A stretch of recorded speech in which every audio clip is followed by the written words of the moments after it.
Good morning. Good morning. Good morning. Good morning. I can hear you. Okay. Hey everyone, good morning. Hello there. And then where is the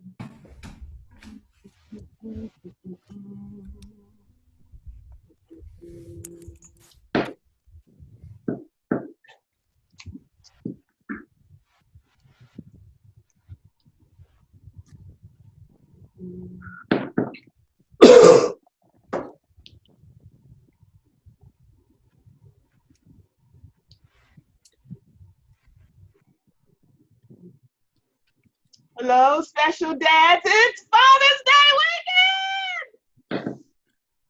That's what's up. Exactly. Happy Father's Day to everyone, all the fathers. Absolutely.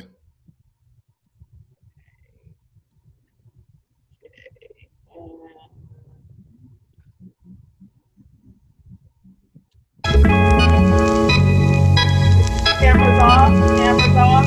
Cameras off.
see a lot of people struggling with how to manage their money. They aren't keeping track of how much money is coming in and how much is going out. Most kids don't know how to handle money. I'm a big spender, not much of a saver, and I think if I had seen something modeled differently earlier, then I probably would have a different relationship with money. I think World of Money gives them that basis, that financial literacy that they need. World of Money is a youth financial education training institute.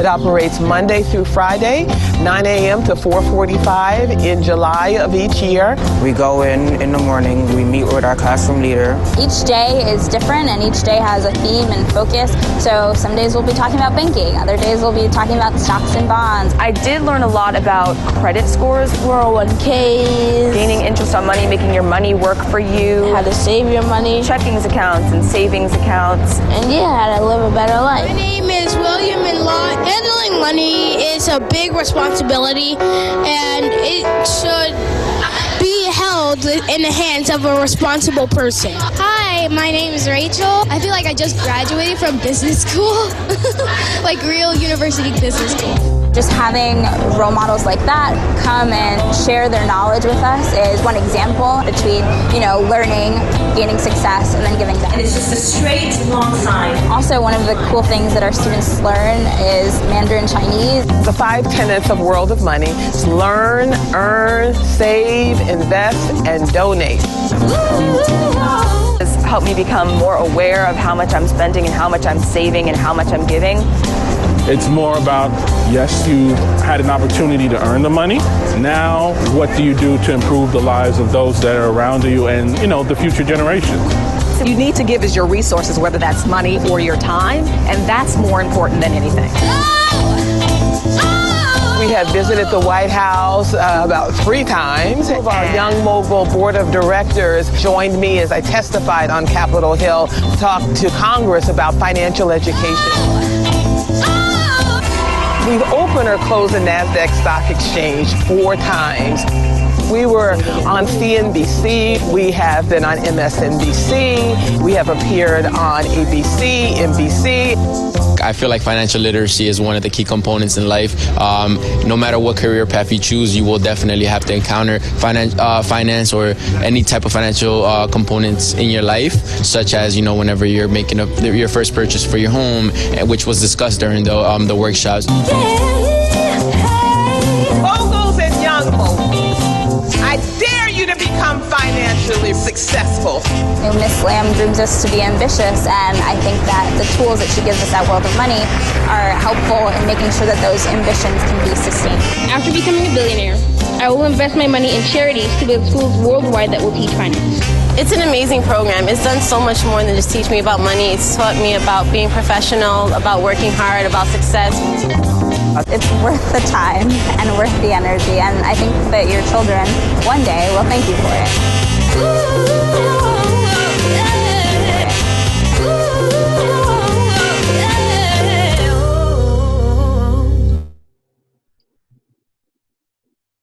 Good afternoon, everyone, and happy Father's Day weekend. My name is Sabrina Lamb, and I am the founder and the CEO of the World of Money, and I am really excited today. Today, our focus is, it's Welcome World of Money's The Future of Your Money Town Hall Series, and I'm really excited today to listen and learn from today's discussion, A Gathering of Men Talk Money. Hashtag Men Talk Money at World of Money. Our special dads are joining us from around the country to engage in transparent, keeping it real conversation, inspirational, personal, dropping some information for you regarding money and related issues. During this interactive forum, we want you to post in the chat below of your screen where you're joining us from, and then later post your questions and your comments. Now today, because this is Father's Day weekend, I think it should be Father's Day year, okay? I pay tribute to my father, Willie J. Lamb, who was a highly decorated military officer, and I miss him every single day. what I learned from my father is, I remember when we were living in Germany, and we would drive from Nuremberg to Würzburg, and I'm a fourth grader, and I'm sitting in the back of the car, and he would hand me the map, and he would say, Sabrina, tell me which direction we should go.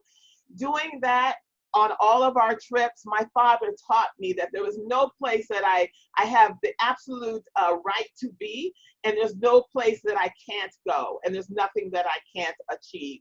So thank you, Daddy. I call him my daddy, for teaching me how to walk like I own this earth. So thank you for all of our dads, our fathers, for providing and protecting all of us. So we have a lot of special dads today. I'm looking forward to introducing them to you. So here we go. So our first special dad is Mr. Barry Simmons. He is a managing director, East Division director for Chase Wealth Management at JP Morgan Chase. Joining us all the way from Los Angeles, California. Welcome, special dad, Barry. Hello, everyone. Great to be here. Thank you, Sabrina. Thank you. Our next special dad is Mr. Robert Johnson. Robert is the Chief Inclusion Officer and General Counsel for the YWCA Metropolitan Chicago. Joining us from Chicago, welcome, Robert.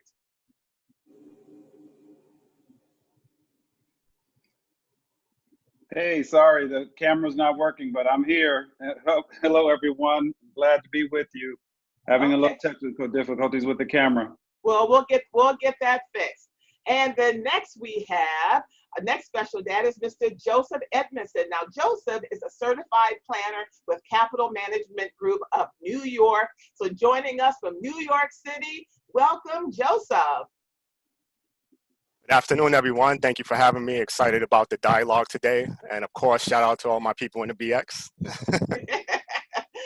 And our next special dad is Mr. Dewan Neal. He is a highly regarded Wall Street finance attorney, joining us all the way from the ATL, that's Atlanta, Georgia, Mr. Dewan Neal.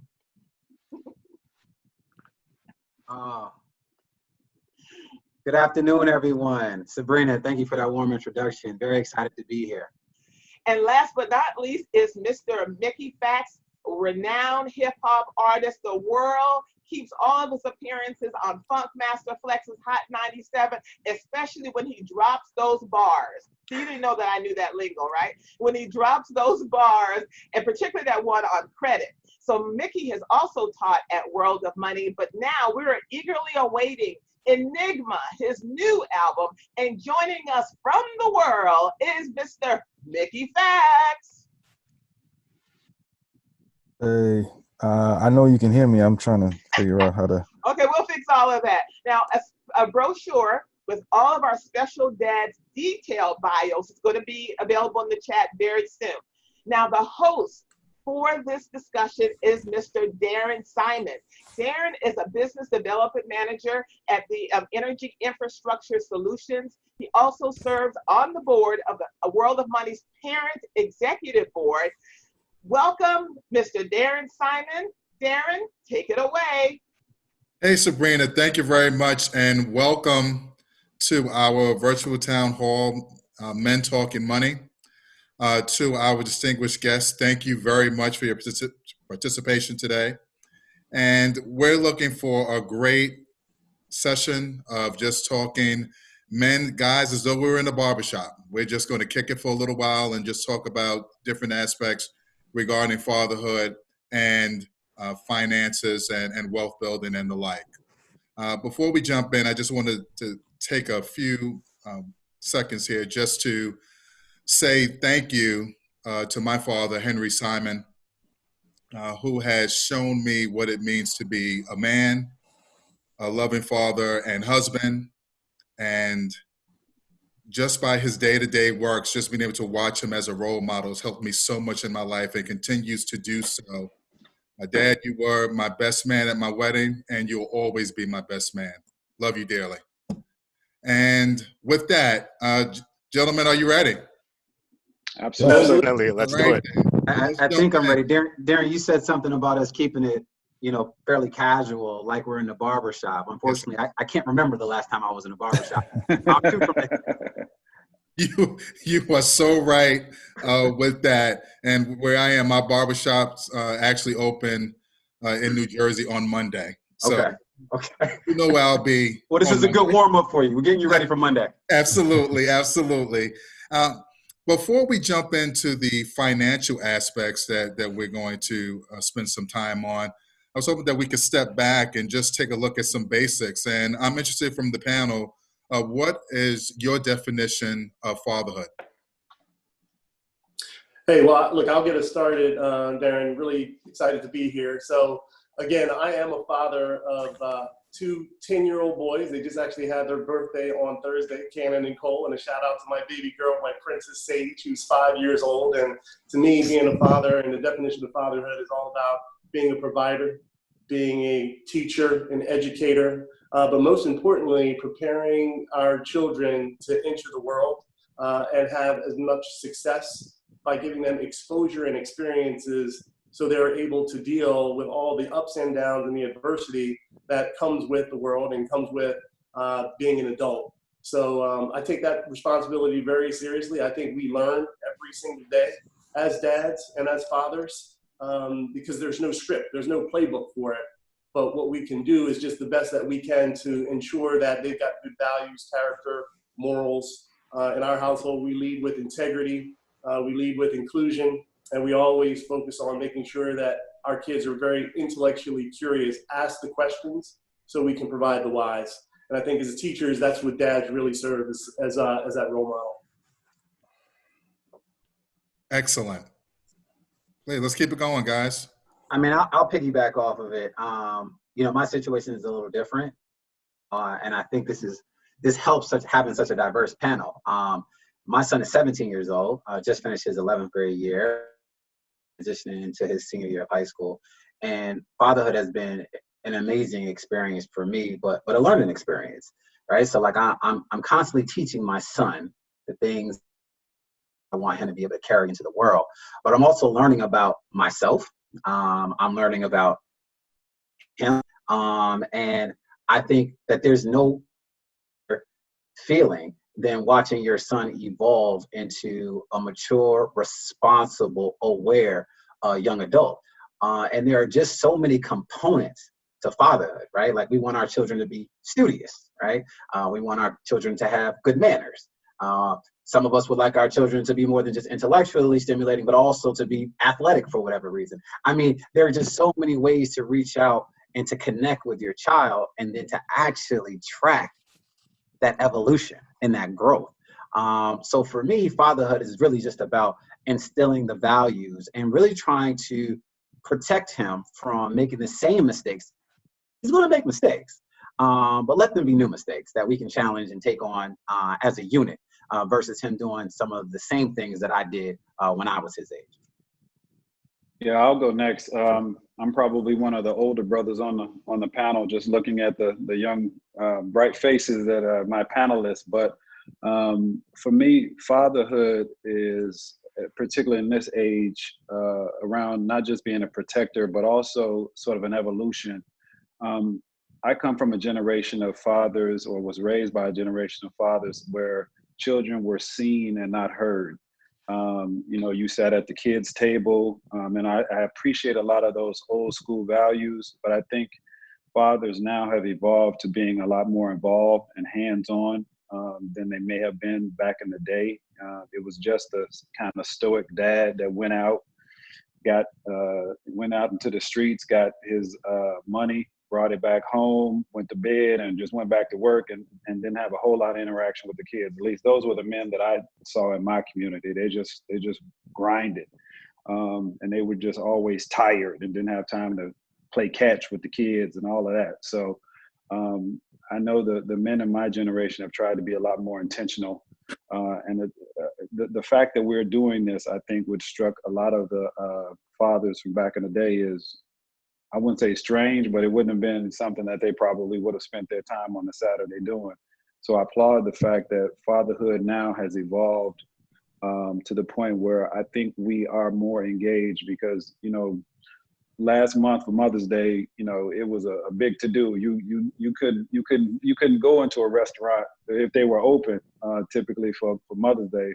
Tomorrow, you have it'd be pretty easy to get into a restaurant for Father's Day. We don't get the same amount of love as the mothers do, but I think the recognition that fathers do play an important role, and as men, us learning that and leaning into that and being sensitive enough to spend the time with a child, teaching them, not just telling them, but teaching them and showing them kind of shoulder to shoulder, because you are their first teacher. You are the first person that they look to for protection.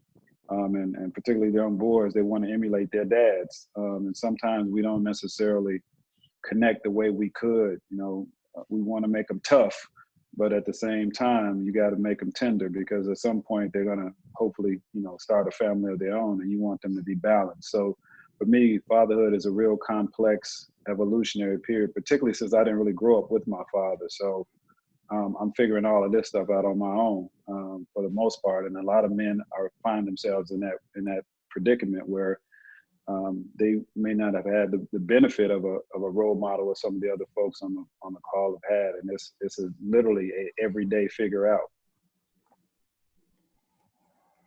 Definitely. I'll go actually. So for me, my beautiful wife is actually expecting our first child, a beautiful daughter, in the next 2 months. So I'm getting prepared for that process. Thank you. Congratulations. Welcome to the club. So I'm super excited about someone that's going to rule the household in a few months and probably for a few years. But I also have, nephews and nieces, and I've been mentoring a lot of young men of color in my community. And what I'm thinking about in raising my daughter is that I want her to, have integrity, to be ambitious, to work hard for everything that she's going to get. Fortunately for our daughter, she's not going to be in a situation like my wife and I, when we grew up, where there was very limited resources for us financially. My father wasn't in my life for most of my life. And so there wasn't financial help there, or just like the learning from another adult. So I'm looking forward to raising my daughter to, be able to ask questions, to teach her financially what are some of the things that she can do to build wealth from the minute that she can talk, to set up investment accounts for her and do a lot of other things, and just help her to be a great person in life and be that resource for her. Yeah, and last but not least, the reason why I wanted to go last, I figured that I was the newest dad here. But congratulations to Joseph. My son is 4.5 months old currently. So this is a very, very new experience for me. I'm learning as I go. I'm trying to implement some of the tactics that everyone here has been mentioning. I've been taking notes about his life daily. So when he turns 18, and he'll be able to read his life from the moment he was born, which was the day that Kobe Bryant died, January 26th, all the way up until he's 18. And I think that's something that I can probably speak for all of us here. It would be interesting if we could kind of see our lives from the time we were born up until now from our father's eyes. And that was something that I decided that I wanted to do every single day. Write something, even if we just changed his diaper and he cried. I want him to be able to read about his life. As I've read so many biographies, a lot of the biographies, people really can't talk about their first 5 years of their life. So I want to be able to have my son to read about exactly what he went through, what the world was going through, what his father was going through, what he was thinking about every single day. So, that's my take on it. Excellent. Great. What were some of your earliest memories of your father? I could go first because I went last time. So I would definitely have to agree with Robert. My dad was a hard worker. He worked overnights, and he is, pardon me, he's still with us. He's a post office worker. And the interesting thing that I admired about my father was that he was financially sound. Even though he was a post office worker, he spent hours and hours and days and weeks and months and years learning about finance. And that was something that I admired about him, especially I'm 37 years old now. So you can imagine what a young Black boy was experiencing in the late 80s to early 90s, and what the Black community was going through with the emergence of hip hop, and also what was happening, you know, in the scene in the urban communities with drugs and the HIV running rampant. So to see a Black man working every day, going to work at night, and being home with us during the daytime, and still being able to purchase a home and cars and have 401ks and learn about stock and teach credit to me at such a young age, it was imperative for me and my mindset and my thinking. I would have liked a little bit more of an interaction with him. You know, he was too tired to play some basketball with me at times, and I kind of resented that at that age. But as I've gotten older, I realized that he was laying a foundation for me to be a better man, you know, to raise a family and to learn from the mistakes that he made by not being able to be there for me. And, you know, as I've gotten older, I've come to appreciate him. He's definitely my best friend. You know, we speak all the time, and the times that I wanted him to be that person for me at a younger age, he's doing that. He's overcompensating for that now at the age that I am, and I can understand why it happened that way. So I resonated with Robert's thought process and his experiences with fathers in the neighborhood around that time. So that's my earliest and constant and continuous memory of my dad. Yeah, I'll tell you, my father was absolutely my role model. He was the person that I aspired to be. Very similar to Mickey, my father was very financially savvy. He was the first finance director for the city of New Orleans. He was involved in the corporate world at an early stage, and I watched him. And I learned how he interacted and navigated in those circles, and had the networking and influence and different dinners and engagements. And I just saw how he would communicate. I saw, and he would teach us different ways where you had to leverage your skill sets in terms of what you should be looking for from an investment standpoint, how to spend money, when to spend money, what to look for in terms of investing. So to me, and I had him, unfortunately he's no longer here, but I did have him for the majority of my life and into my professional career.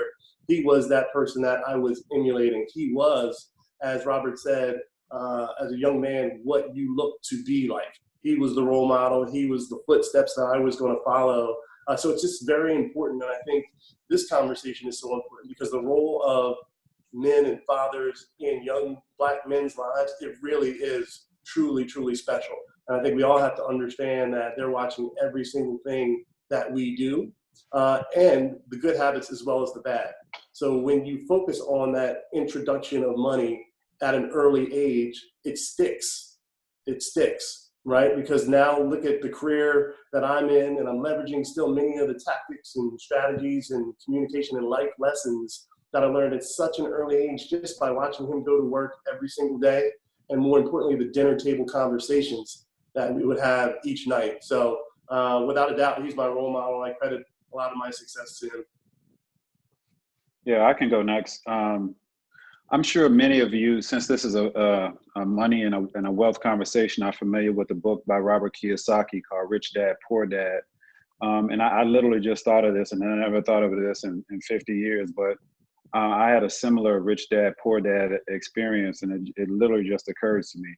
So my earliest memories of my father literally lived around the corner from me. As I said, I wasn't raised by my father. I was actually raised by my grandfather. So if I think about Rich Dad, Poor Dad, my actual dad was my poor dad, and my grandfather was my rich dad. And just like in Rich Dad, Poor Dad, there were lessons that I learned from both. And my actual dad, I was born out of wedlock, and my father was an alcoholic. And like I said, he lived right around the corner from me, and he made a lot of choices that obviously led him down a path that did not include any aspect of financial success.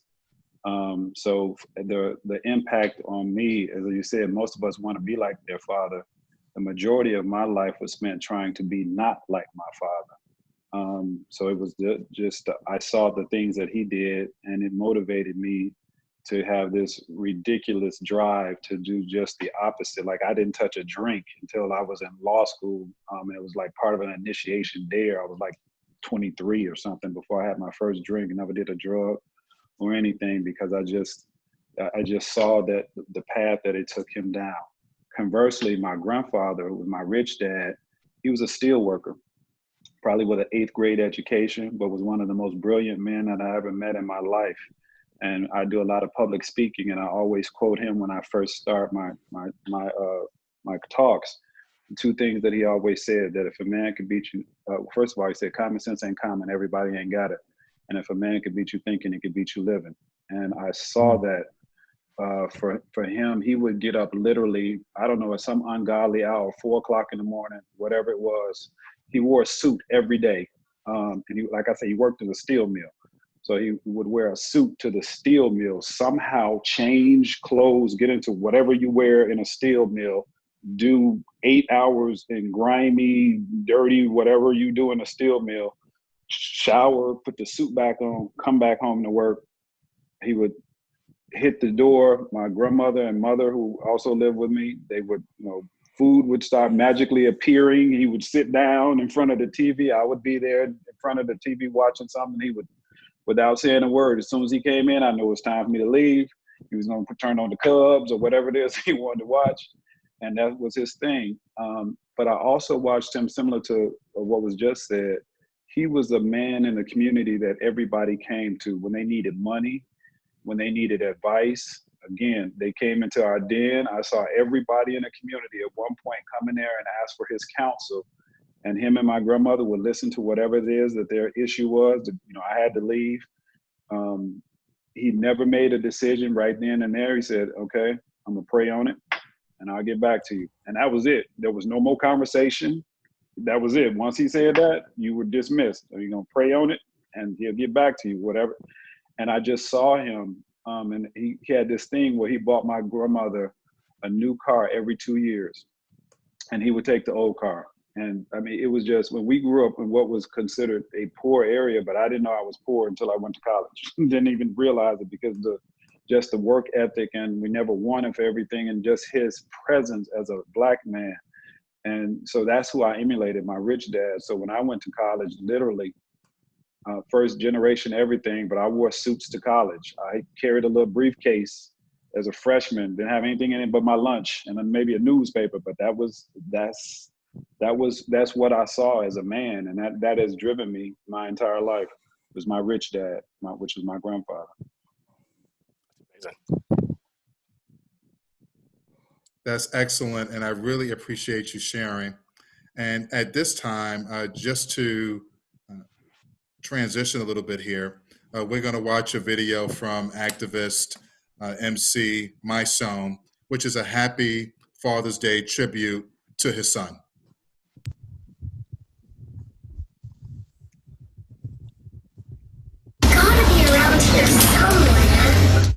Halo me with your bright old eyes. Your smile so big it can light up skies.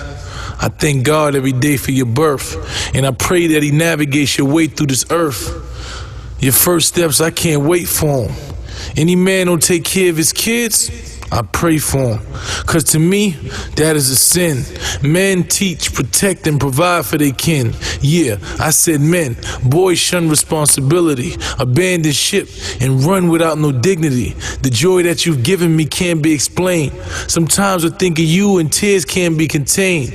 You came into this insane world perfect and pure, in a world so full of pain. So as you search and explore, you'll mature into a boy. As you formulate thoughts, the thoughts will turn to action. As you walk and you talk, people will disappoint. Truths will become lies. The more knowledge you gain, you'll see through the disguise. And I'll be here to guide, to wipe the tears from your eyes and the fear from your heart until I meet my demise. Them eyes will see reality. The friends will turn to enemies. Enemies will turn to friends, and love will turn to jealousy. But the memory of these things will make you stronger. All the shortcomings and disappointments will make you hunger the success, but never let that success kill your humanity. All morals, never put money before your family. I know you ain't understanding me, but you will one day. You'll separate the fake from the real one day. One day you'll understand the sacrifices I made so you can live in peace and not have to pay the prices I paid. I pray every day that your life's filled with joy, cause I'm so thankful I gave life to you, boy. Lord, let my little seed grow to a tree and be a way better man than me.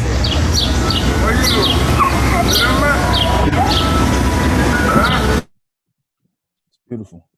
Wow. Nice. Yeah, Great. that is amazing. Amazing. And picking up off of that, one of the questions that I had for the group that I'm interested in, as fathers, we're responsible for safety and security, for our families. And how does that translate into providing financial safety and security for your finances? So how does that look for you in the financial space? Yeah, I can start on that one. So, in my role as a financial advisor and a certified financial planner, and just talking to clients on a day-to-day basis about their goals and what it is they want to do with their families, and myself now preparing for a daughter to come in this world, some of the things I'm thinking about now is that I want to make sure that I have funding for her to go to college and to get an education. So I'm establishing a 529 plan and setting that up and funding that so that she knows that she has money to go to college. I'm talking about, making sure that she understands our budget. And when she's, old enough to understand, she's going to be involved in the conversation, because I want her to understand how to run her financial household, how to make sure, in the words of World of Money, that she understands how to save, invest, donate, give back some of the money that she makes. And I'm looking forward to teaching her about that. I'm having conversations with my wife about the fact that, God forbid, if I didn't come home yesterday, I want to make sure that you guys are going to be protected and that you're going to be able to do everything that my income coming in would have allowed us to do as a family. So I'm in the process now of increasing my life insurance substantially so that, if I didn't come home yesterday, I know it's a hard conversation to have. I want to make sure that my wife has options for my daughter to live in a beautiful community, to make sure that she's going to be able to go to private school if my wife so chooses to do that, to make sure that she's going to have money for her someday, hopefully her wedding, and getting a new car when she graduates from college. So we're having these conversations now, and I'm taking the action steps to do those things. And then also talk to my wife to tell her that, for my daughter, I don't want money that's going to be for her in a long term to be sitting in a savings account earning minimal interest. I want that money to be invested and to grow and to grow for her so that she can have access to something in the future. And I'm also in the process of talking to an estate attorney now, because now there's a conversation around getting wills and trust in place so that, if something did happen to myself and my wife, we're not putting our daughter in a situation where she just gets a big lump sum, or also my nephews and my mother and everybody else that I financially support, that they're just getting money outright and they're just blowing it. This is about building generational wealth. So in having a will and having trust, there's going to be language in there that says that you can only get access to certain funds if certain accomplishments happen. And so these are the steps that I'm taking personally in order to prepare my family for, making sure that they're going to be financially sound, both now and if, I didn't come home today. Yeah, let me build on. Go ahead. Oh, no, I just want to piggyback off of what Joseph said. I think the goal is just to be proactive, right? And I think a lot of what Joseph just shared is getting ahead of things, right? And actually planning, right? And preparing for the future. And I think that, children, young men, young women, they see everything that we do as parents, like everything. They hear every discussion. And to the extent that we want our children to model themselves after us, then we have to set a proper example with respect to all things that they come in contact with, i.e. financial responsibility, right? And understanding, my biggest thing for me growing up, I was extremely materialistic, right? Like if I could get a new pair of sneakers, I was happy, right? If we can go get those sneakers, I remember one time I was on punishment. And my mother, only 16 years older than me, and my father not being present at all. I've actually never met my father. We went to her, and rather than sneakers I wanted, she bought me another pair of sneakers, as if that was some type of punishment for me, right? But that is what I equated being happy to, right? Material things. And having a 17-year-old, it is baffling to me how my son is the exact opposite. He literally, I have to beg him to take him shopping. Like, let me go get you a couple of items, right? But it's really refreshing. And yes, he is a product of the World of Money Institute. You know, he has participated 2 summers and was going to come back and teach this summer, you know, less than, you know, the pandemic. But, you know, him being able to actually see me mature, right? Because he's watched my evolution as well. Right, like I don't have a problem going to buy sneakers, but I'm also, you know, putting money away. We're prepared for college. We were able to purchase him a car last year when he was 16. You know, but you have to plan for those things. And to be completely transparent with the panel and all those that are viewing, I wish that I was being more financially savvy and more financially responsible at a younger age. Right. I mean, I really started taking things serious midway through my son being in middle school, right? Whereas I knew these things prior to. And prior to taking my job, you know, and of course I worked on Wall Street for a number of years before transitioning, becoming a finance attorney. But learning about all the investment vehicles that were out there, right? And what smart people actually do with their disposable income, very different than the values that I kind of picked up along the way, right? And I had to actually change my thinking and reprogram myself to understand like what was going to put me and my family in the best financial situation moving forward, right? Is it having or the newest, you know, Ferragamo shoe? Or is it actually taking that money, putting it somewhere where it was going to grow, right? So again, just to circle back and speak to what Joseph kind of shared with us, it's all about being proactive, right? And leading by example. Hey, can I just add one real quick thing to that? Because I think Duane and Joseph really hit on some major points around the planning and being proactive. I also think that we in our community have to think about that intergenerational wealth transfer for the long run, where it's not just building wealth for you to be able to put your children through college and for you to retire, but how do you now set it up where your children's children, you've got their education, their homes, and their prosperity set so they can build the wealth and then pass that on to others. And Joseph mentioned a lot of different tactics to be able to do that. You've got trust, you've got the 529s, but the mindset of me being done with my financial responsibility as long as my kids can go to school and then I can retire. We've got to, I think, change that.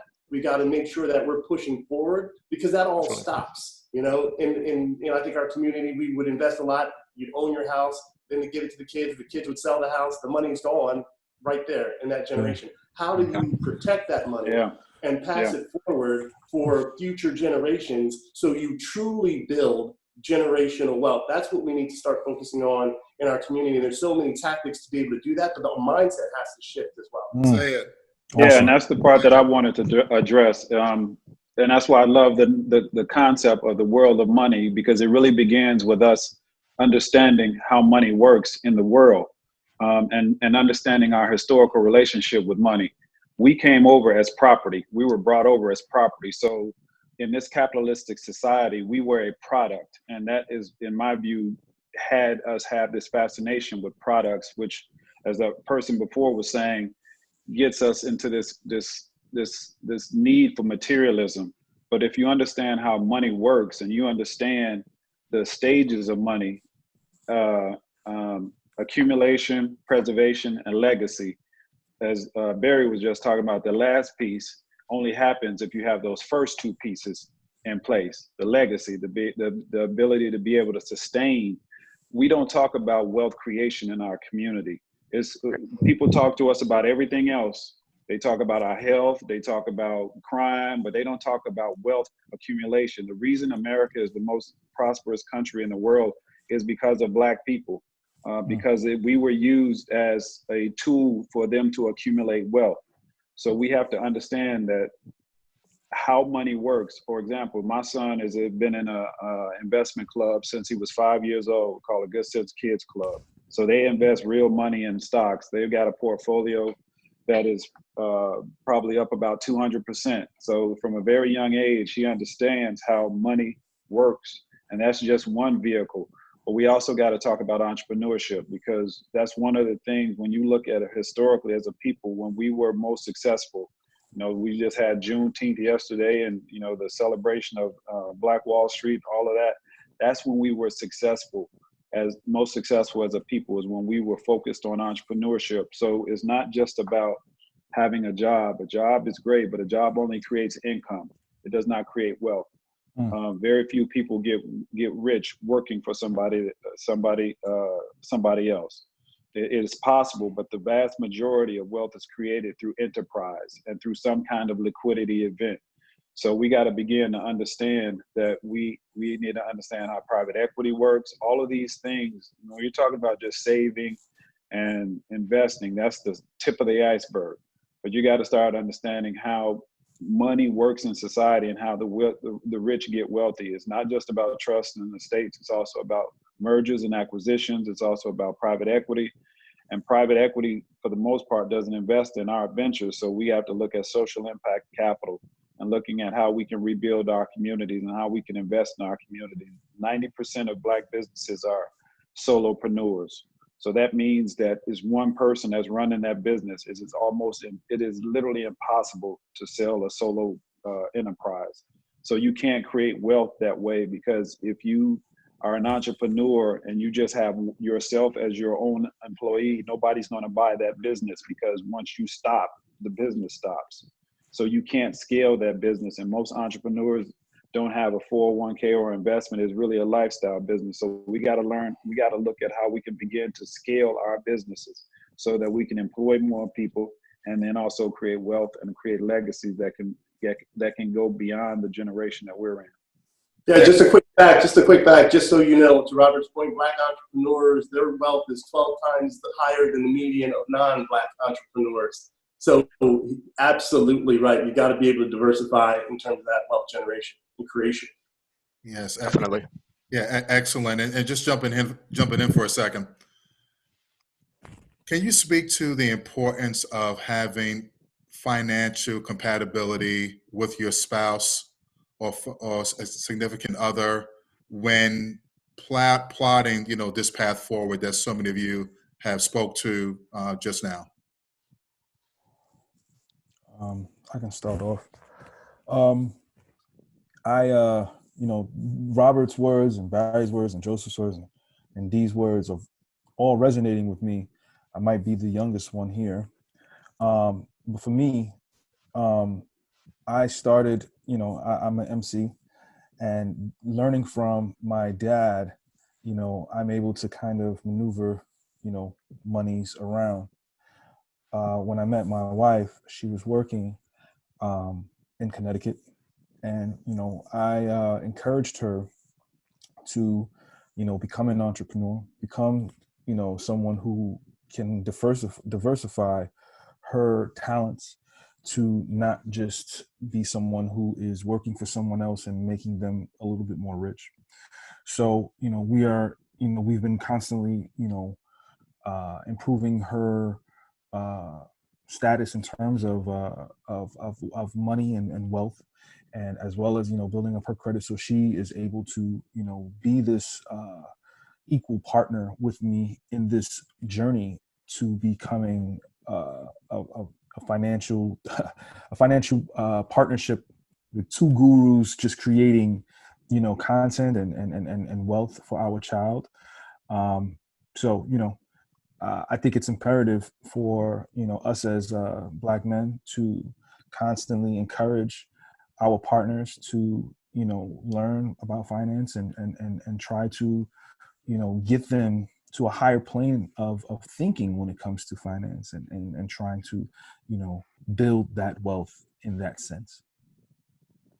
Yeah, the single biggest financial decision that you will ever make is who you marry. There is no other financial decision that will have as much impact on your life as your spouse. So if you don't have somebody who is rowing in the same direction as you are, it makes it exceedingly difficult to be successful financially.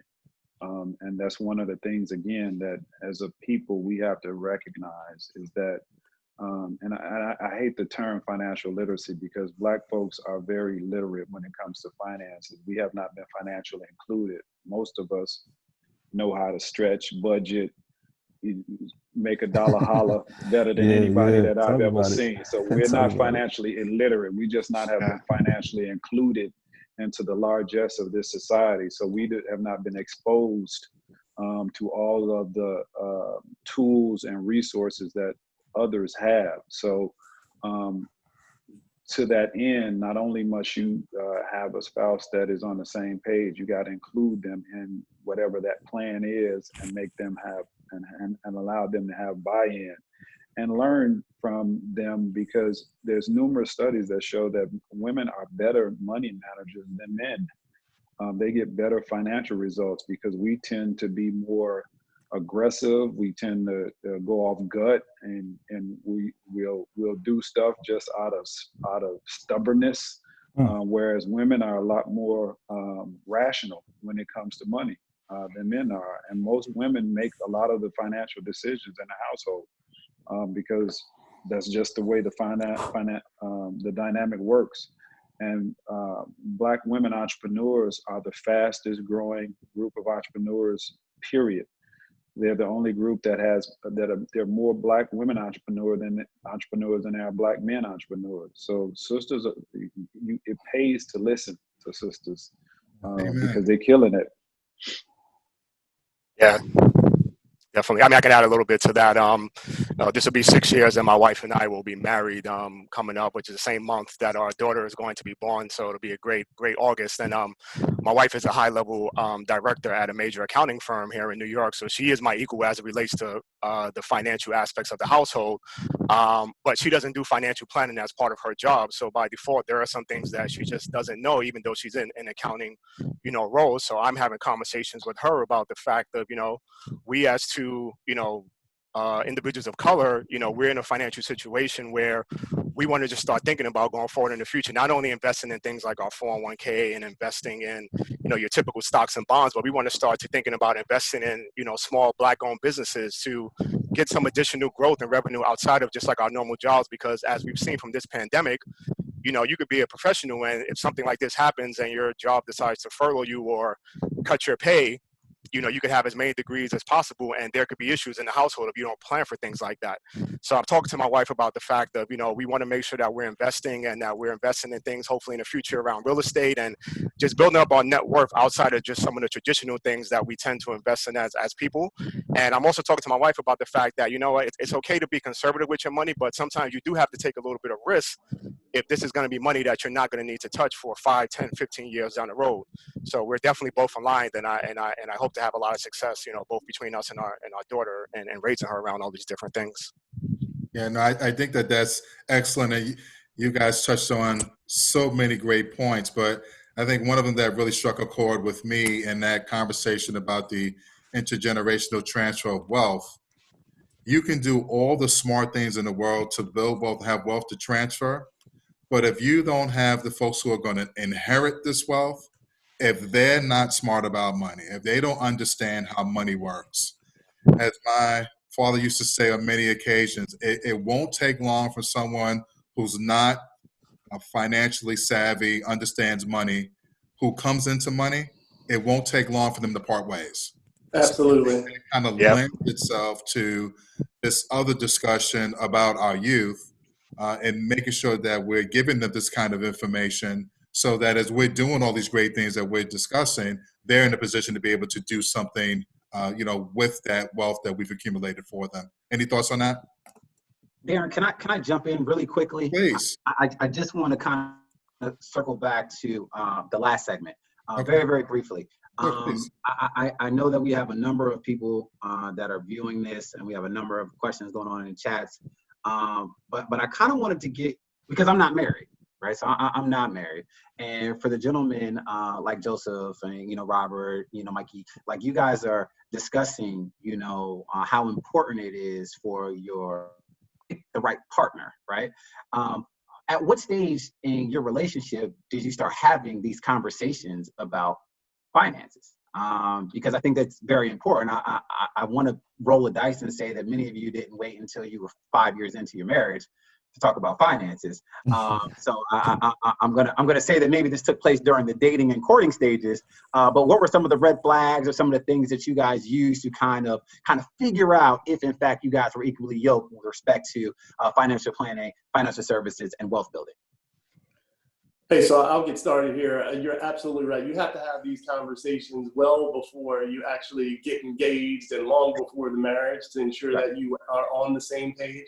You've got the same objectives in terms of, what is the value of money to you? What is the purpose of money to you?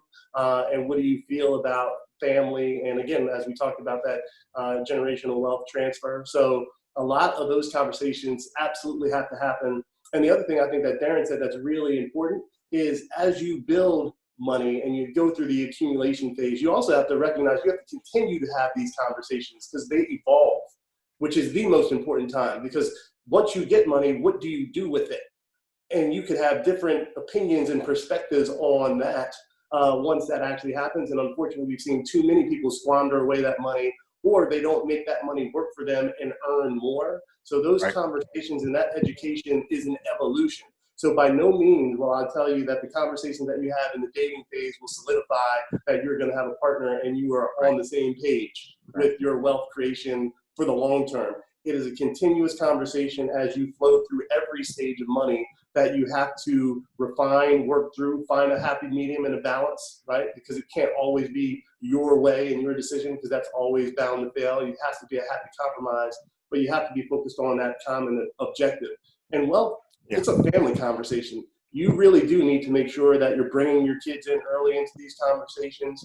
You are talking about it on a regular basis in a positive and constructive way, because I think that's how everyone learns. That intellectual curiosity starts to grow, and you start to expand the ability for the family to succeed.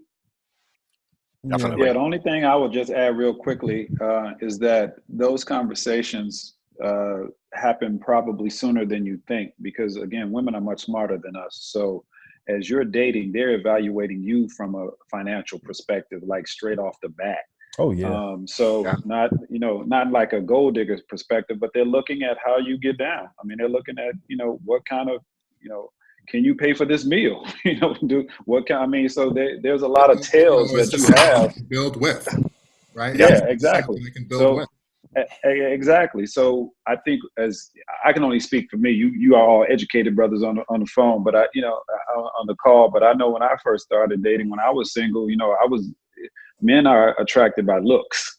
We don't necessarily delve much deeper than that until much later into the relationship. But as you get more mature, you figure out that you need to start having some of those conversations around goals and aspirations, and then you begin to get a framework of what that person's orientation is, and then you can color in the lines. But if your overall goals are like, if your dreams scare her, then that's probably not the right person for you, because that her role is to help you accomplish those dreams, not to tamp them down. And your goal is to help her accomplish her dreams and not to tamp them down, so that you guys support each other and you lift as you climb.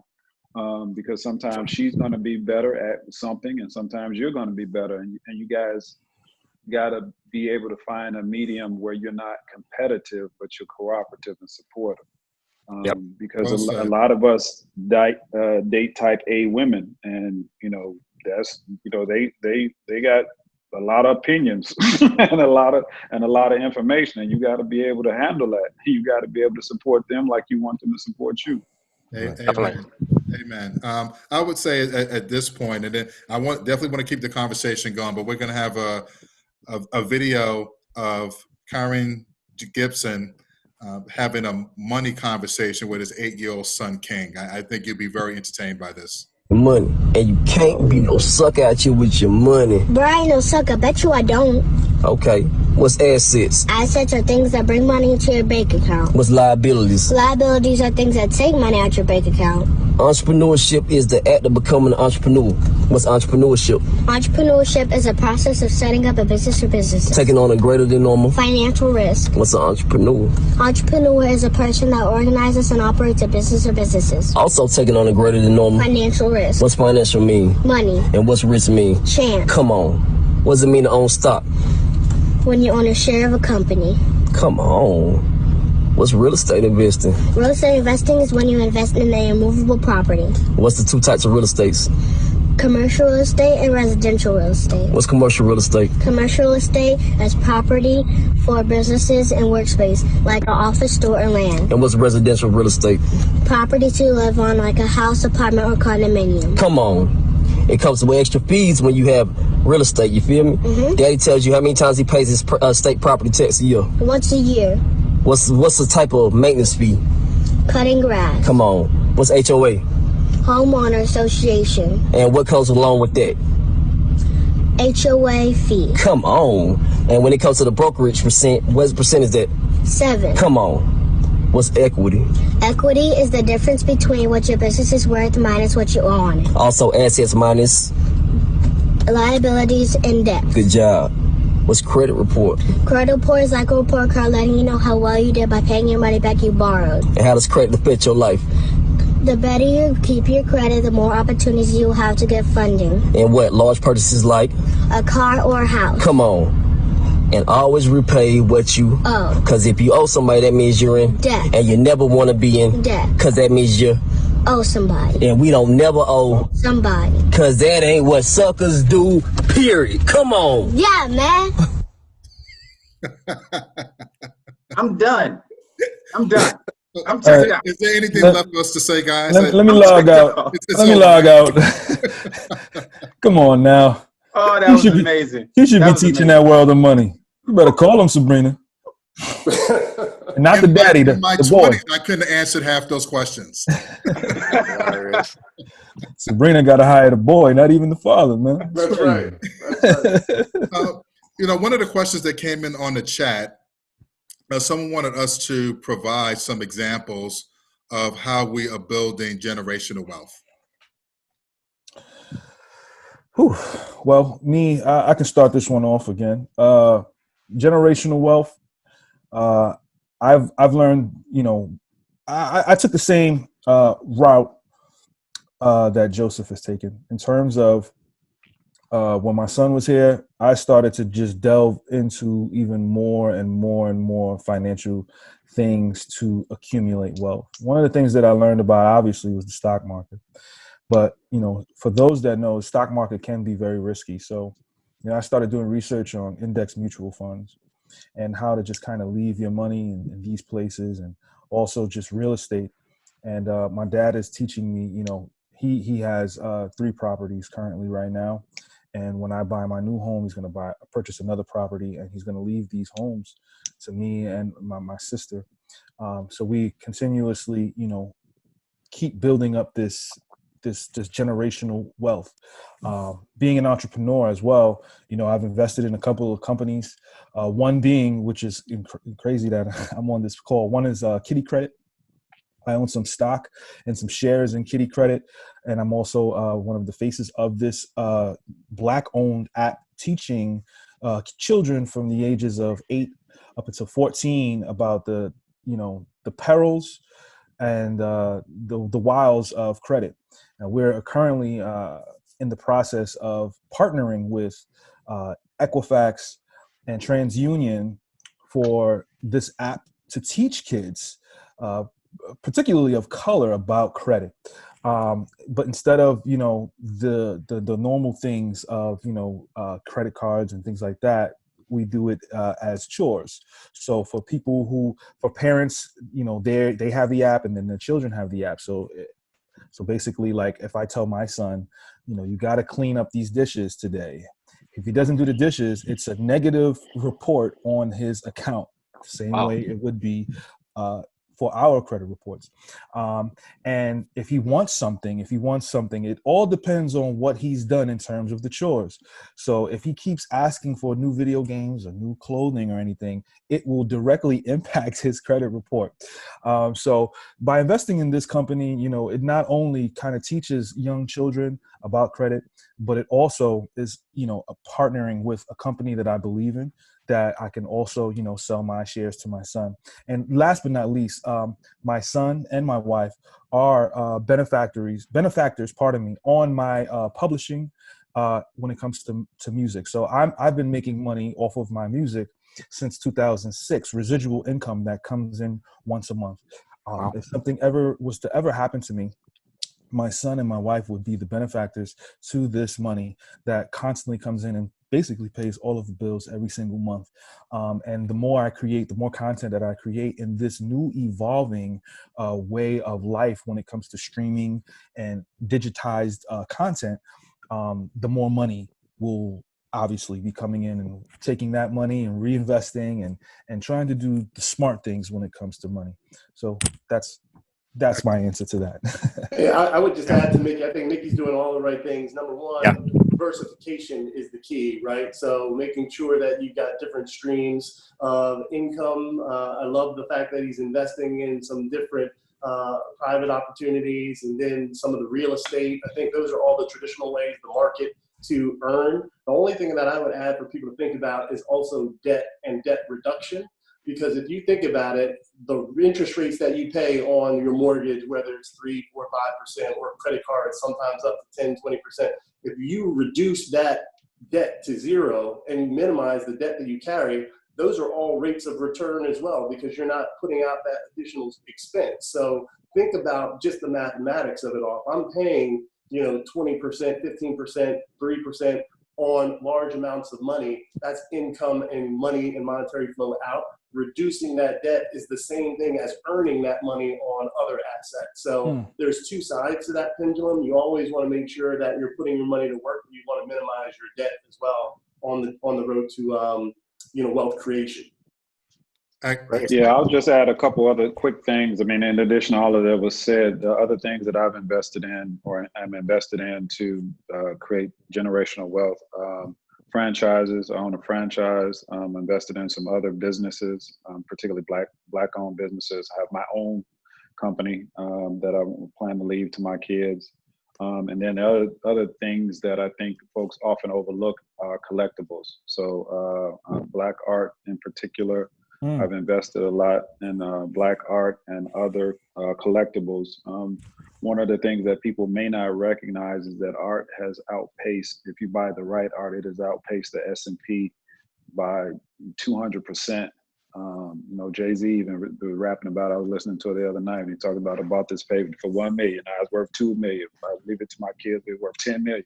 If you understand the market and understand the right things to invest in, collectibles are a very lucrative investment, and a lot of black art you can get. I'm living here in Chicago in Brownsville. There's a black artist that sold a painting for $1 million that lives right down the street from me. But a lot of people don't know about our market, and there's an opportunity for us to capitalize on that, particularly given what's going on in the country now. Black art is about to be real hot. So a little stock tip, a little tip for you guys now. Look at black art and black businesses investing in right now. Yeah, and I'll just add a little bit to that, Darren, really quickly. So everything that everyone mentioned was great. These are all great tools to build wealth. And I would take it just like one step even before getting to the point of that, is that for the young men that are listening to this, if you don't know what's going on in your household around the financial picture, start to ask questions of your parents. How much does it cost to live here? How much are you making? How much is left over to pay the bills? When you give me money, what are some tips that I can do to make sure that I'm saving? So, and this is also for the men that are listening, start to have this dialogue with your kids now, because what I've learned in being involved with World of Money since 2008 is that kids can pick this stuff up even as young as 5, 6, 7 years old, and we have to start having these conversations now. We have to understand where our money is going every day. And I think I shared, Sabrina, if you can share with the audience, I sent the budget worksheet out, and before you can start building wealth, you want to make sure that your short-term reserves are okay. And what I mean by that is that if you lost your job or if you got hurt and you couldn't work, you don't want to be in a position where you might have to sell a real estate investment in a down market or sell your stock investments. And you want to have some savings in the bank to make sure that you can pay your bills from anywhere between 3 to 6 months. You want to make sure you have the right amount of life insurance if you didn't come home. You want to make sure you have things like disability coverage if you didn't get hurt, if you got hurt or sick and you couldn't work. And once you have those foundational things set up, now you can start to talk about building wealth through all these different vehicles, whether it be investing in the market, real estate, private investment, art, and different things. So the foundation and the conversation that we need to start having is key. Fantastic. Another question that I wanted to pose to the group, and I want to start with Dewan on this one and then expand out to the panel. With everything that's going on currently, we've been hearing references to so many conversations about the talk that Black parents need to have with their children about how to navigate and move in this society and to be safe, as they go about their lives. So I'd like to take a different twist on that question. And what does the talk look like with your children from a financial perspective, from a wealth building perspective? What are the key things that you are trying to, or that you intend to try to have in terms of discussions with them about those particular areas? So for me, my son is, and we're having a conversation about college and what his interests are and what he wants to study in college, and he doesn't know, right? He's up in the air, right? Which I explained to him over and over again is not abnormal. It's okay that you don't know. But then I asked him, well, what do you want your life to look like? Right? Like, what do you want your life to look like? Because you have to understand that happiness for everyone looks different, right? You may ultimately want to own a private jet and have a boat, or you could want to be home at 3 o'clock every single day, pick your kids up from school, drop them off at practice, and be at the table by 6:30 every single night with you, your children, and your wife, right? Where do you want to live? Do you want to live in a very, very metropolitan area? Do you want to live in the suburbs, right? Like, so once you start having these type of conversations, right, then we can start to kind of dial it back. How do we get there? Like, what does that look like?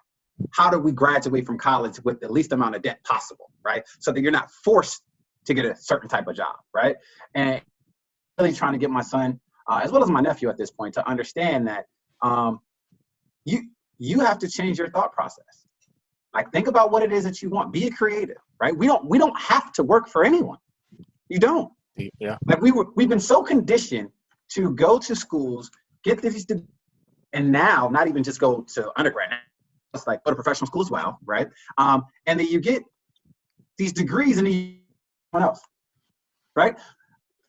You're not going to be forced to do that. I want you to take the time to figure out like what you're passionate about, because what you're passionate about will bring you happiness. So with respect to finances, right? And I know I'm off on a bit of a tangent, but I had to give you like the whole picture. My son watches how I teach at World of Money, right? He understands that I'm a finance attorney, and he's always asking questions. He wants to know what I'm doing. He wants to know what the deal is. Like, Dad, he called me, he texted me yesterday at 1 o'clock in the afternoon. And he was like, are you on a call?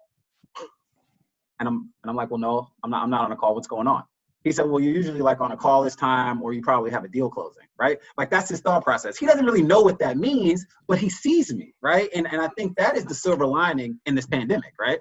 That I'm able to like be in the house, and he's able to see like what my morning look like, what my evenings look like, and what my days look like, and the way that I engage with people on phone conversations, right? So when you start hearing about millions and millions of dollars in these deals, right, it's like, wait a minute, okay, well, let's dial it back. Let's talk about how this company was able to borrow this money from this bank, and why this bank was comfortable enough to lend this company $50 million, right? Or why there's $300 million going to one company in a syndicated deal with a number of different banks. Like, why do these banks find so much comfort in this one company, right? And then you start to say, okay, well, no one's going to give you that type of money for nothing.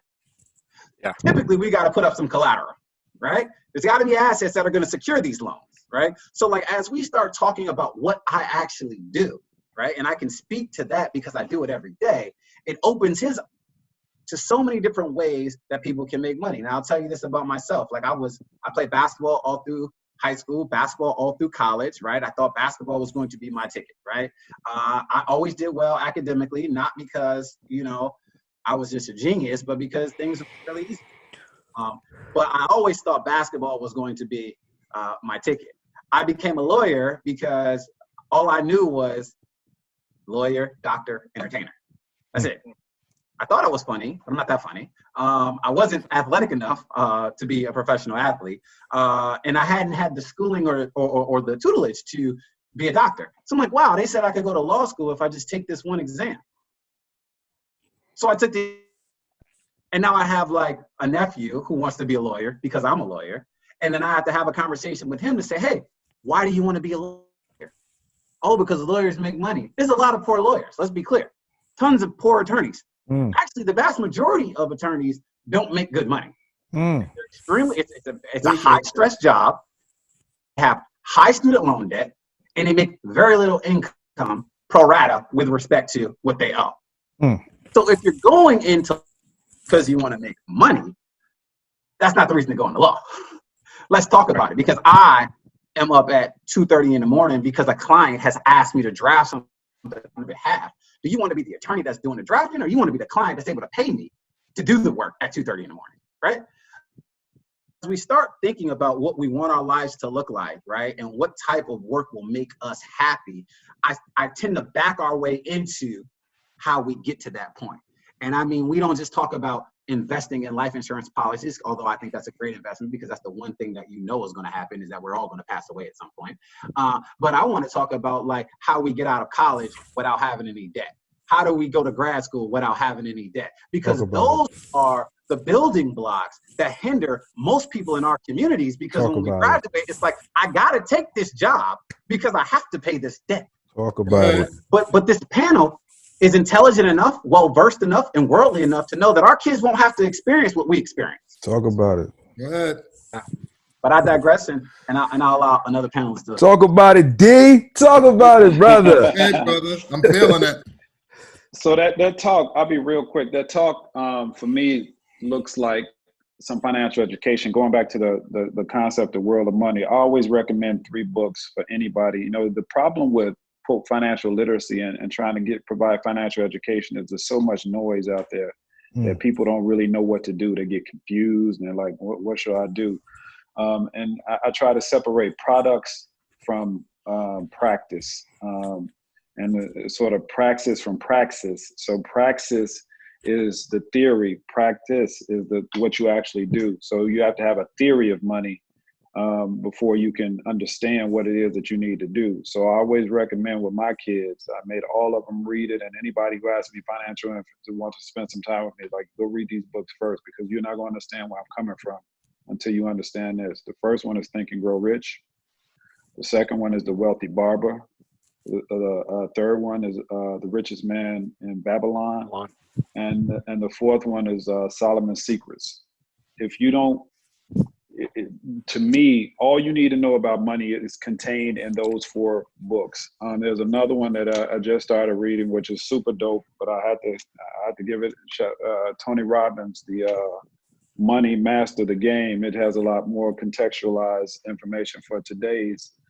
But these books are all written in very layman's terms. They don't have a whole lot of the jargon, but they talk about the philosophy of money and give you some principles, so that no matter what flashy product somebody comes out with or what flashy idea, it boils down to what the brother was just saying in the video with his kid.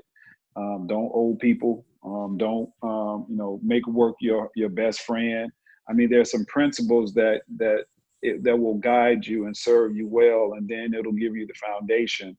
Just like the talk with telling your kids to, keep 2 hands on the steering wheel and don't make no sudden movement. They're just that powerful in terms of, if we can embed those principles in our kids, it'll give them a foundation, and they can figure out where they need to go based upon what my man just said, what kind of life you want to live. But you need these principles to get you there regardless of where it is you want to go. Can you share those books one more time for someone who may not got all 4? Think and Grow Rich by Napoleon Hill, The Wealthy Barber, The Richest Man in Babylon, and Solomon's Secrets. Excellent. Hey, can I share just one final thought on that? Please. The other thing is, sessions like this, talk to people, right? Because again, knowledge is power, and all of this great advice and guidance that we're getting just talking to each other, we're learning from each other. So seek to join groups like World of Money. I know at JP Morgan Chase, every Thursday at a branch, you can learn about financial education and literacy in a Chase chat. You can go online and see that. But join groups where you're talking about money and you're talking about these ideals and you're getting sound guidance and thoughts on where to move forward. Because I think sometimes it's intimidating. People think, hey, I got to do this all by myself, or I'm going to read the book and where do I go from here? But there's so much power in bringing groups together and having the conversation and the dialogue, just like we're doing today. We need to continue to do that in multiple forums, and that can start as early as you want. It's never too early to start talking about this with kids and bringing them together. So I would definitely look at trying to find those groups and forums where you can have the conversation. Go ahead, please. Yeah. I was just going to say real quick. Also, obviously my son is 4.5 months old. Consider the future. And that's just a piggyback off of what Barry, D, and Robert has added to the chat. We have to look at the world that it's going to change eventually. My dad was writing a book about, how to find rare videotapes and how to find the movies that you want to find. And over the course of 20 to 30 years, he had to considerably and constantly edit this book that he never released because technology constantly and consistently changed. So I think, having a conversation with knowing and trying at least to attempt to predict what may be happening in the future, because as Dewan so beautifully and eloquently stated, college is a great thing, but if you're coming out of college in debt, it's a bad thing. And a lot of people sometimes, they're creating these products and these things where they become multimillionaires and some of them even billionaires. So, the answer sometimes can be college, and the answer sometimes can be within yourself. So just believe in yourself and continue to grow. And one final point, shout out to Robert about Black art. I got my man Stevie Wonder over there. I purchased some Black art from my guy 10 years ago, Belchez, and he is currently, one of the fastest selling painters in New York City right now. So, I'm glad to be a part of this, man, just to hear, that there are because being an MC and hip hop, we all know the tropes, the negative tropes that come along with being, a Black hip hop artist. You got to have the gaudy chains, you have to have the expensive cars and the women and the drug usage. But to hear brothers, with like-minded minds that are not in the hip hop community, but are, but still understand the hip hop community and understand finance, it's heartwarming for me. It's a little emotional. So I'm glad that I'm on the right path, and I appreciate all of you brothers. Can I say something really quickly just to some of my mentees that might be listening that are in high school and just thinking about college and if it's even an option? So for me, I grew up in the projects in the Bronx. My mom made minimum wage, and I love my mom so much because my mom had to go back and get her GED. And a lot of parents take the approach of like, if I didn't accomplish something, then I'm not going to force, my child to do that. And my mom was like, you're smart, you're going to college. Like, it's just something that's going to put you in a better position. And if it wasn't for my mother, I don't know where I would be today for, pushing that, on me, because she saw it in me that I could be a success. And for someone that came from the projects in the Bronx, single parent household, low income, I was able to go to college through a program that I was able to get in. And after my first semester, because I did so well with my GPA, I ended up getting a full ride for the rest of my college years, and actually ended up graduating from college without any loans based on academics and not sports, even though I did play basketball. So this is to the young men that might be thinking that, I want to go to college, but it may not be an option. If you academically do well and you're a man of color, there is going to be money out there for you and scholarships that can probably get you through. And if not that, and you're successful, ask for donations for people, make a video, tell people what you want to be in life, and I guarantee you that money will flow in for you. So, don't just stop because you come from a bad neighborhood and you think that, you can't be a success, because I'm the living example of that. Oh, yeah, that's what's up. Yeah, hey, I am too. I'll piggyback on that. I mean, I grew up in Fort Heights, which is one of the poorest suburbs in the nation. So, I think the average median income there is like $4,000 or something. I mean, it's crazy. Ooh. But so it really, I tell people I could teach anybody how to be successful. Being successful is making the right choices consistently. Being unsuccessful is making the wrong choices consistently. So it's all about the choices that you make. And it's never, and I adopted the approach early in life that it's not over until I win. So I never lose. I've never lost because it's never over until I win. So from that standpoint, you have the opportunity to achieve whatever. I'm first generation everything. So first generation college, first generation law school, first generation, corporate America, first millionaire in my family, first multimillionaire in my family, probably in our entire clan. So I think multimillionaire. I think we family. You got to be like my cousin. But I mean, that message, and I think people need to hear where we come from, because oftentimes I sit on these panels and they look at where you arrived at, but it ain't where you arrived at. Everybody's got a story. And one of the things about, again, going back to what I said in the beginning, a lot of black men are not vulnerable. I mean, I've made a lot of money. I've lost a lot of money too. All of this smart stuff you heard, it came from some dumb stuff that I've done.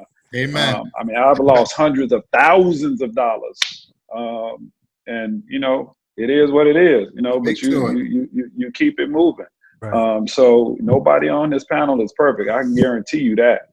Yeah, we've all done some things that we wish we could take back. So, but the thing is, as black men and as men of color, we got to reach out.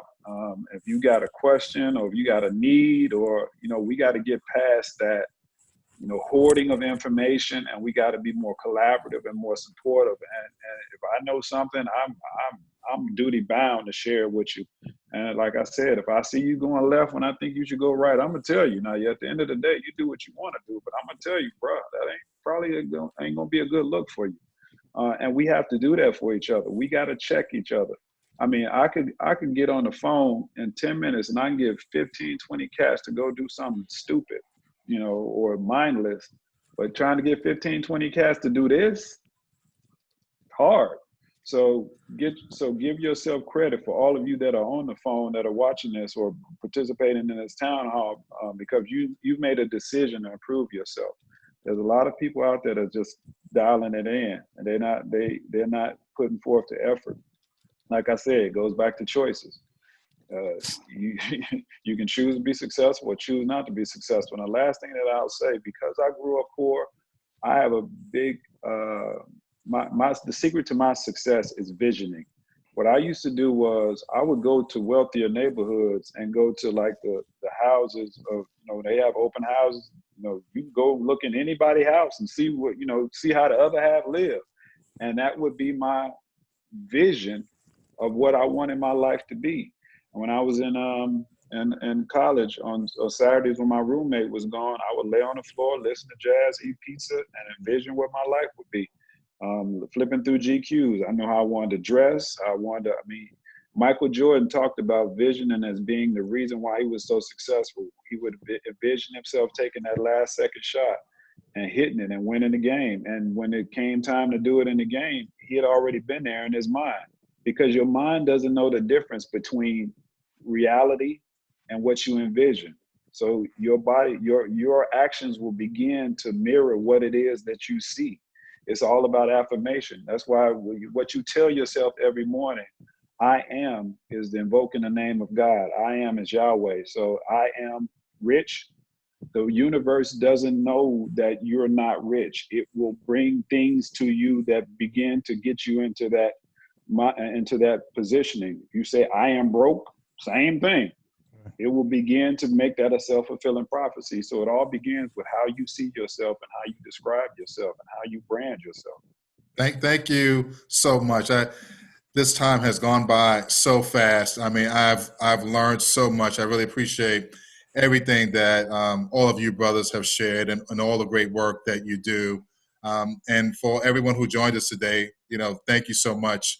At this point, I'm going to turn it back over to Sabrina, and we're going to be wrapping up very soon. Thanks, guys.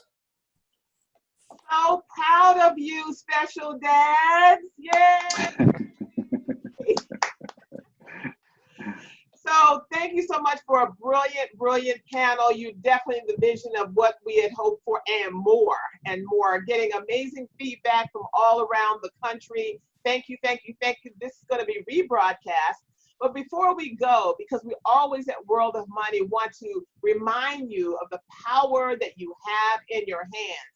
So we're going to end. I'm going to thank everyone individually, but before or as we end, watch this video, this historic classic video to remind you of what's in your hands. So thank you, Barry Simmons from Los Angeles, JP Morgan Chase, Dewan Neal from Atlanta, New York, because he's everywhere.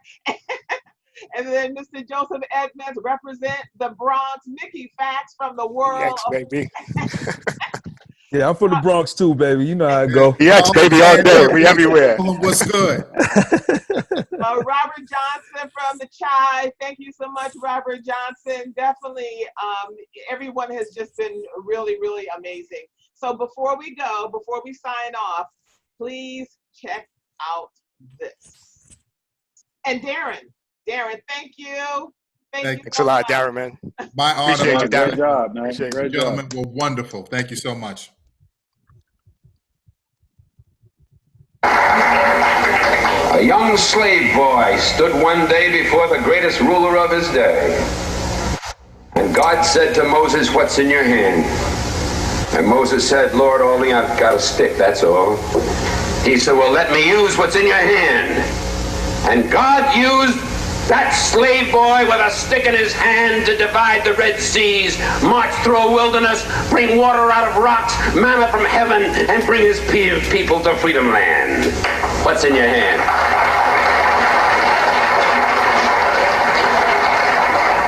What's in your hand? George Washington Carver, who was so frail that he was traded for a broken-down horse as a slave boy.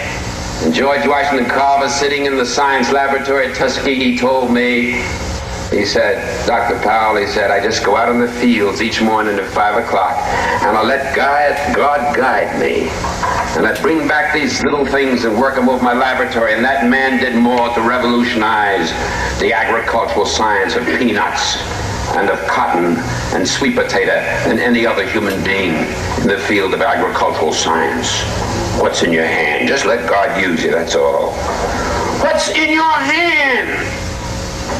I've got a string in my hand, that's all, and I'm flying a kite. And way up in the heavens, lightning strikes it. And I, Benjamin Franklin, discover for the first time the possibilities of electricity with a string in my hand. What's in your hand? Little hunchback sitting in a Roman jail. I haven't got anything in my hand but an old quill pen, but God says, "Write what I tell you to write." Paul wrote, "I have run my race with patience. I've finished my course. I've kept the faith. Henceforth there's laid up for me a crown of life."